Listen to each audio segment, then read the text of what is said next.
Don't do it, cat. For the glory of the Imperium. Yeah.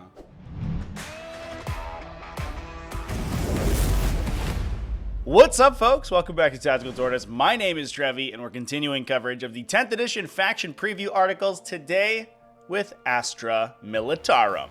Astra Militarum has gone through a roller coaster ride of emotions over the last 6 months or so, from getting a codex that wasn't competitively legal for some reason, to having the codex be unspeakably overpowered upon release, to being reduced to a more reasonable power level, but with a brace of some of the best faction-specific secondaries in the game. Astra Militarum has certainly been a bumpy ride over the end of 9th edition. So today, we're going to take a look at what is in store for them in 10th. And, dare I say it, the changes that are being made are actually pretty cool. So let's dive right in by talking about the faction rules. Now, if you read the article on Warhammer Community, actually it doesn't seem like there's a lot of information being given, but they've buried a lot of the faction mechanics down in the designer notes section, not in the main body of the article, and even talked about a lot of the interactions with characters and character enhancements that we can expect to see in Astra Militarum list. So the first army role we have to talk about is the classic one, Voice of Command. This is the Imperial Guard's order mechanic and has been a staple of the faction as long as I can remember. It has undergone a little bit of a downgrade in power level. In the current version of the rules,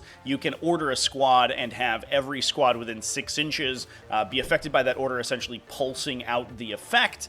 No longer is that the case, which, to be honest, is pretty good, I think. The effect of the orders has been decreased a little bit, and there is a clause that states that if the unit being affected by the order becomes battle-shocked, the order drops off and is no longer affecting them. It doesn't seem that you cannot affect battle-shocked units with your orders, which means that if you order a battle-shocked unit and then they become unbattle-shocked, I think the only way to then lose the order would be to become battle-shocked once again, which does seem a little convoluted. So, very much like 9th edition, in your command phase, officer models from your army can issue orders. Each officer's data sheet will specify how many orders it can issue and which units are eligible to receive those orders. When you issue an order, you just select a friendly unit within 6 inches of that officer to issue it to, and it's affected until the start of your next command phase.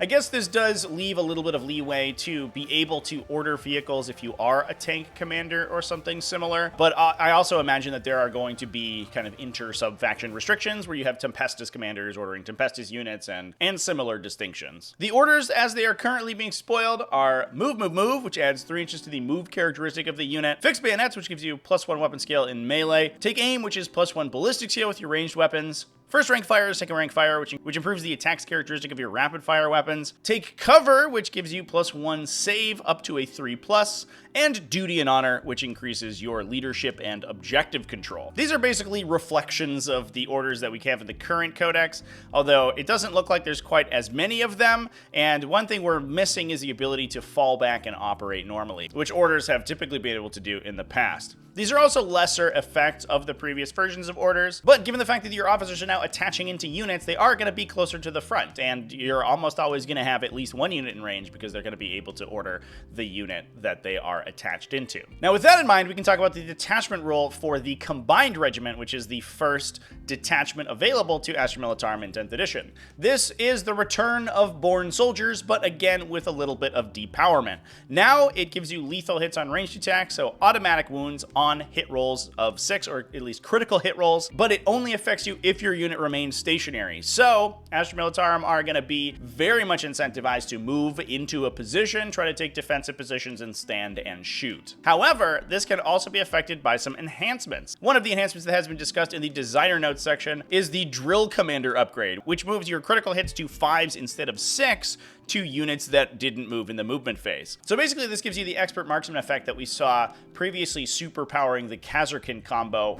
Yeah, the stratagem is called Ingrained Precision, where your 5s and 6s then become automatic wounds. It doesn't seem like they're going to also become critical wounds as well, so any subsequent effects most likely won't trigger, but it does give you a 33% chance to automatically wound with things like massed las gun fire or those hotshot las guns or hell guns. It also sounds like this may be an aura instead of just a targeted ability or a stratagem, which means that the effect could be much larger across a wider swath of your army than we've seen previously, which sounds, to be honest, pretty scary. They also talked about some additional enhancements in that designer notes section. The Death Mask of Olanius moves the objective control characteristic of the bearer's unit to 1 when battle shocked rather than 0, meaning that they don't lose control of objectives if they're standing in the backline and holding down an objective, and they become battle shocked thanks to some effect or losing models. It is a little bit weird that this is in an officer unit, which you'd expect to have higher leadership than other units, so you would hope that you would fail that battle shock less often, but if you do have a very important unit holding an objective, it does seem like it could be very useful. So what are we using these army abilities on? We do have a couple data sheets to showcase from the article, and the most interesting one is the Humble Cadian Shock Troop Squad. It sounds like the individual regiment squad system that we saw in 9th edition is carrying over to the 10th edition codex, where instead of having an Imperial Guard infantry squad, you will have it broken up into squads from different regiments. So we have Cadian Shock Troopers, Death Corps of Krieg, Catachin Guerrillas, all those separate units, plus the classic regular infantry squad. And each of them will have their own unique mechanics and may have some synergies with specific characters, given that we do see the Cadian keyword on this Cadian Shock Troops unit. Now, the most exciting thing about this unit is that we have the return of Swarmy Imperial Guard. We lost the ability to increase the unit size of Imperial Guard in the 9th edition codex, so they were locked to units of 10 models. And with the lack of the conscript data sheet giving you access to large units of cheap infantry, Imperial Guard felt a lot more elite than they did previously. But this Cadian Shock Troops data sheet points to the fact that that might not be the case anymore, with the ability for Shock Troopers to be taken in units of either 10 or 20. Interestingly, the unit composition is very rigid. Instead of adding individual models to your unit on a base of 10, you can either take 10 or 20, there is no middle ground. If you have those two combined units, you get 2 sergeants and double the number of special weapon units as you would expect. It's basically just 2 squads jammed together. Now, another interesting thing about these Shock Trooper composition rules are that in addition to being able to bring 20 models to the table, you can also attach multiple characters to them. Regardless of the size of the Shock Trooper squad, you can attach 2 characters as long as no more than one of them is a command squad. Command squads in the current edition are 5 model units, meaning that you're potentially able to add 5 additional guardsmen on top of the 20 that you can already bring. Plus, you still may be able to add attachés to those command squads in order to attach them in. Although, I have a sneaking suspicion that the reason that the Shock Trooper squad can take additional commanders is so that you can bring attachés alongside your command squad. So you can add your 4 veterans and platoon commander to the Shock Trooper team, and then also add an Ogren bodyguard or a Primaris Psyker or something similar. I don't know if that's the case yet, but if you can add attachés to a command squad and then also retinue them into a Cadian Shock Trooper squad, these Astra Militarum infantry bricks have the potential to get way out of hand, with enormous complexity in the profiles that they're bringing and the model count of the unit. You can push 30 models really easily with that. Now, on the flip side of the datasheet, we also see some incredible special abilities attached to this unit. The first one, and I think the most impactful one, is the update of the Voxcaster mechanic. Previously, Voxcasters gave you a little bit of a benefit, a bump to your range on orders if your officer had access to a Voxcaster. Now, it occurs to me that this is actually a mechanic baked into the officers unit with their master Voxes, so it could be that if officers still have this ability, the mechanic could still exist where they target another unit with a Voxcaster. Now, Voxcasters instead give you a built-in command point regen on your units. Each time you target a unit with a Voxcaster on a 5+, you gain a CP back. You add 1 to the roll if you have an officer within 6 inches, and I assume attached to the unit as well, meaning that you would regenerate a CP on a 4+. Now, we don't know if there is a cap on CP regen. I have to imagine that there is, but given the fact that we've seen both this CP regen effect and Abaddon CP regen effect potentially able to be used multiple times per turn, I actually wonder if the limit on command point regeneration is actually going to be alleviated a little bit in the new edition. In the past, Astra Militarum have had a sub-theme of having incredible command point economy. That's one of the things that made them so powerful in 8th edition, and basically the backbone of every mixed Imperium list ever, because you could have so many command point regeneration effects in one army that you would basically play with double the command points of your opponent. Before they imposed limits on command point regeneration, Astra Militarum armies actually usually ended games with more command points than they started with. This also points to another one of those situational bonuses that we're seeing a lot of these armies get. When the army is playing in the manner that it's meant to, where the units are within 6 inches of officers, then you'll get a little bit of a bump. And we've seen this both with the Chaos Space Marine and Tyrannid articles, where Tyrannids get bonuses when they're within 6 inches of their Synapse creatures, and Chaos get bonuses to their stratagems depending on the Chaos mark that you have. So in addition to these faction abilities, I think the introduction of these really unique and really top-down sort of fluff-based mechanics that encourage you to play an army in the way that befits the fluff is actually super cool and is going to create some sweet gameplay. Now, talking about the unit itself, it also has the Shock Troops ability. This gives you the sticky objective control that we've seen from 9th edition Space Marines and a lot of the missions in 9th edition, where once at the end of your command phase, you are controlling an objective marker. It remains under your control permanently until your opponent controls it. It requires your opponent to break control of it at the start of a turn, no longer the end of a phase. So it is more difficult for your opponent to break control of that objective. I have to imagine that abilities like this are going to be incredibly useful in this edition, assuming that Battle Shock prevents you from holding objectives. If you have a backline objective unit and it takes damage from indirect fire, or you have an out of line of sight Battle Shock causing effect like Shadow in the Warp, there's a pretty significant chance that you'll lose control of that backline objective if you only have a single unit camping it. However, with abilities like Shock Troops, it doesn't actually matter if that unit has an objective control value or not. Regardless of who's standing on the objective, you will control it unless your opponent does. So even if you fail that Battle Shock or you get Shadow in the Warp, as long as the Cadian Shock Troopers have planted their flag, that objective is remaining in control of the Astra Militarum player permanently. Now, we've seen a lot of changes to the weapons that this unit is able to take as well. A lot of things are basically the same as we would expect. Las guns have an unchanged profile. Drum-fed autoguns that get a little bit of a change, losing their rapid fire characteristic and just becoming a 2-shot weapon. But I think the biggest glow-up that we've seen so far is the Crack Grenade. This thing has gone from a pretty piddly Strength 6 AP1 to a very impressive Strength 9 AP2. With this new Crack Grenade profile, it actually makes this unit pretty decent at cracking armor, at least light armor. With that Strength 9 profile, you're going to be wounding most of the light or medium-sized vehicles in the game, like Rhinos or Storm Speeders on 4s.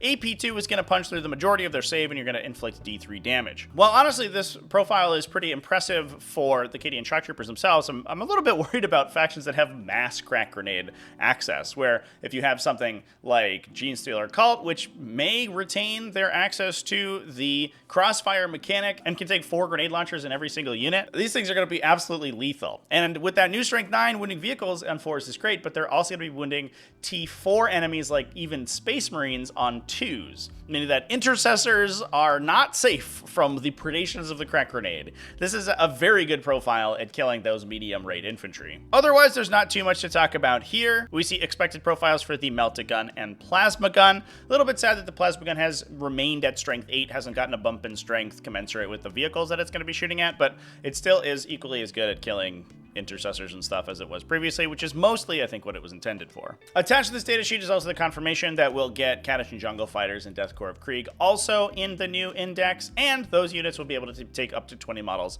as well. Now, on top of that, we also get the other end of the spectrum from the diminutive infantry squad up to the mighty Baneblade. Now, we saw the Monolith in the Necron reveal, which came out at an impressive toughness of 14. A few less wounds than this Baneblade, but it did have that reanimation protocols to make up for it. But the Baneblade comes in at a toughness of 13, which in most situations is going to be basically the same. With the majority of anti-tank weapons in the game, seems like they're going to be strength 12. They're going to wound these big, super heavy vehicles on 5s, which is exactly what you want from them. The exception to that is the Demolisher Cannon, which has gotten a huge glow up with additional shots and an impressive strength value of 14, meaning it is wounding that Monolith on 4s and opposing Baneblades on 3s. This Baneblade is coming in at a relatively mediocre movement of 9 inches, that impressive toughness of 13 and a 2+ save. With the reduction of AP, that 2+ save is going to go a lot farther than it did previously as well, now that most weapons are AP2 or AP3 rather than 4 or 5 like we're seeing in 9th edition. It has a boatload of 24 wounds, a relatively mediocre leadership of 7+, and an expected objective control characteristic of 8. The most exciting part of the vehicle here, though, are going to be its weapon systems, however. With the Baneblade cannon coming in at that impressive anti-tank characteristic of strength 12, AP2 for 3 damage, shooting 3d6 blast attacks. It does have a coaxial autocannon, and it looks like the autocannon profile has been updated to that Havoc autocannon profile that we saw in the Chaos Space Marine article at 2 shots with strength 9 AP1, a flat 3 damage. And that 3 flat damage is going to be where we're seeing a lot of these kind of medium weight weapons get moved to. The heavy stubber's actually gotten a big change, going from a heavy weapon up to a rapid fire weapon.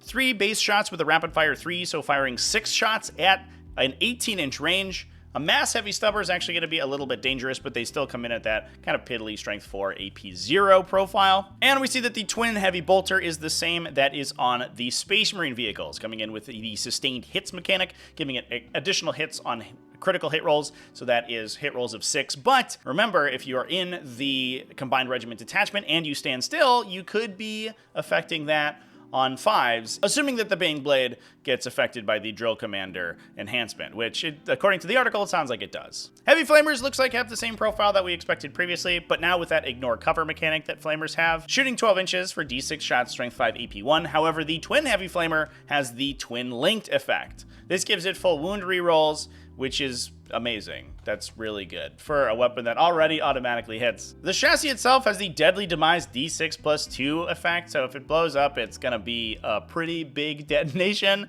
doing D6+2 mortal wounds to everything around it. I don't know if we know the range for the Deadly Demise mechanic. It might be 6 inches or something, but it also might be tied to the amount of damage that it does. And it has the damaged mechanic where it loses objective control and removes 1 from a hit roll when reduced to 33% or less of its wounds. So at 8 wounds or lower, it gets a little bit of a downgraded profile. On top of that, it does have one of the coolest mechanics that I've seen in a really long time, the Rolling Fortress ability.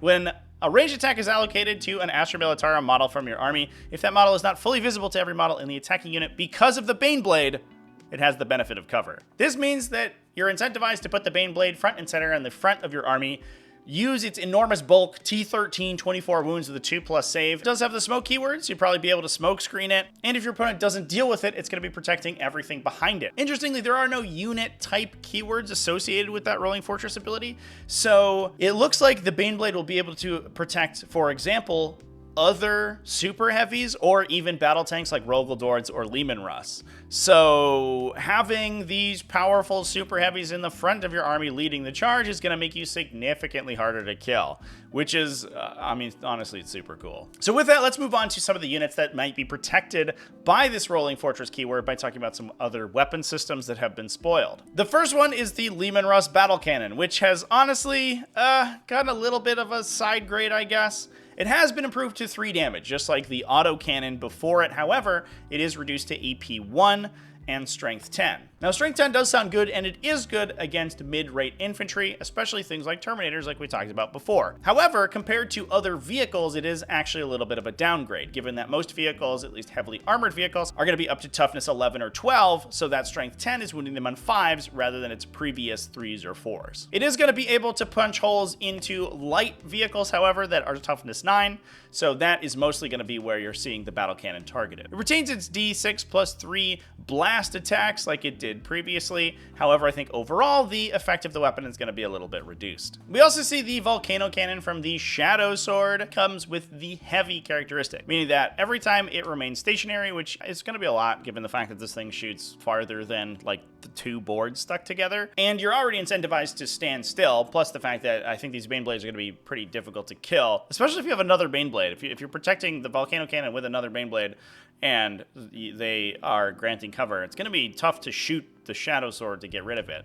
So when you remain stationary, it's going to get that +1 to hit. Now, this makes up for the fact that we haven't seen the turret weapon mechanic on any of these weapons so far. So it looks like that mechanic is being removed, and it's going to reduce the accuracy of these battle tanks significantly. They're no longer going to get that +1 to hit.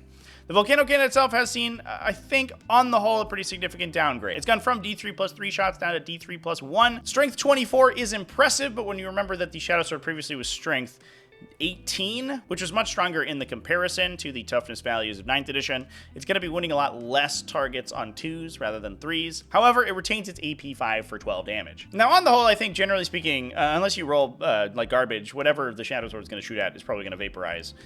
Almost regardless of what its profile is, hitting on 4s or maybe 3s, depending on what abilities can affect it. I imagine that there are some tank-specific orders, like you'll be able to give this one +1 to hit with a tank commander, for example.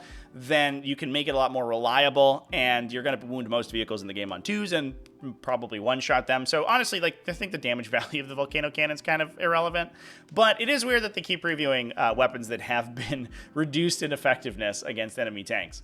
Which, I mean, I don't think overall is a bad thing. It's just weird for a hype article to showcase debuffs to your faction. That said, Spearheads of Super Heavies might be way more effective in this edition, given that there is the potential, if you have the maneuverability for it, you put a single Super Heavy in front of 2 other Super Heavies and it protects both of them, forcing them to fire at probably whatever your cheapest Super Heavy is, while these Volcano Cannons beam downrange and just kill all of their opponent's anti-tank before it has the chance to actually kill all these guys. And now that they have 8 objective control, you're not going to be losing on objectives quite as easily as you did previously. You'll still get outnumbered by infantry squads and things, but you'll still be able to fight off at least 4 or 5 infantry from stealing your objective. They'll have to commit a little bit harder to take them. I guess it is also a little bit tougher to control objectives with the new rules that you can't stand on top of the 40mm objective marker itself, so Super Heavies may be a little bit tricky to play in the new edition. I don't know how effective that archetype's going to be, but I do like the fact that it exists. Now, last but not least, in the article, we do have the reveal of a stratagem. And while this harkens back to 8th edition Imperial Guard, it is wholly new compared to the 9th edition Codex, and this is the Reinforcement Stratagem. It comes into play in any phase when a regiment unit from your army was destroyed. You can use the stratagem to add that unit back into your strategic reserve at full wounds. Any characters attached to the unit are still destroyed, but you have the potential to get 20 Guardsmen back to your army for 2 CP. Now, they go back into strategic reserve, which I assume works like it does in the current edition, meaning that they'll have to come in off a table edge. So if you lose this too late in the game, it's probably not that useful, since they'll come in off a table edge, maybe shoot something, and then the game will most likely be over. But getting it on turn 2 or turn 3 and being able to use it to affect your opponent's backline with a big brick of Militarum infantry, especially given the fact that that unit that was destroyed will most likely have a Voxcaster in it, and you'll have chances to regenerate command points for using this reinforcement stratagem. This is really good. It'll be interesting to see exactly how valuable 2 CP is, both in the edition and in Militarum specifically, because if Militarum have a lot of these CP regeneration mechanics, 2 CP is probably not that much. But given the fact that command points are way more valuable in this new edition than they were previously in 9th, 2 CP might be a tough call. That said, if you do have these large infantry squads, then your opponent has to consider whether or not they actually want to wipe them out, because getting rid of them does mean that there is the potential that more Guardsmen could show up on their doorstep to steal their objectives and just muck with their game plan. I absolutely love this ability. Not only is it really powerful when it works to its greatest effect, but it also changes how your opponent has to interact with your army. There may be situations where killing most of your unit but not all of it, and hoping that the battle shock does the rest, is more beneficial to them than actually wiping out your troops, because that means that you can suddenly summon them as reinforcements. And maybe that makes that Death Mask of Olanius a little bit more powerful, since you get the option of either dealing with a unit that can still hold objectives despite being battle shocked, or killing them and allowing them to respawn. A lot of gameplay implications with effects like this, and while sometimes they can be a little bit overpowered, this one does seem like it is on the appropriate level. The effect of getting potentially 20 models back to your army is a big deal. Now, importantly, I do want to mention that the Baneblade datasheet does not have the regiment keyword. It's most likely that we see the regiment keyword applied to more common infantry units. I don't know if it will be on vehicles, maybe sentinels, but I wouldn't be too surprised if we don't see it on bigger stuff. So that stuff can't be respawned. Only the infantry squads, heavy weapon teams, maybe Kazarkan and stuff like that. And with that, that is the entirety of the Astra Militarum reveal. I think overall, it's certainly a side grade. While we have lost a lot of mechanics like the turret weapon rule and the effectiveness of orders, the units that you're using those orders on do look a little bit more powerful, given the fact that you're going to be able to make them bigger. Plus, adding officers into the unit lets them get up the table a little bit more effectively. You have stratagems like that reinforcement one to respawn them and just continue to cycle units out, and it may be that they have more command points than any other faction in the game. And if all those are true, man, is Astra Militarum going to be a whole new beast to fight. Let me know down in the comment section what you think about it. And big thanks for watching all the way to the end of the video. Thanks as well to everyone who supports the channel, either over on Patreon at patreon.com/TacticalTortoise, YouTube channel members, Twitch subscribers. All you people are great. I love you. Remember to keep it classy, folks, and have happy wargaming.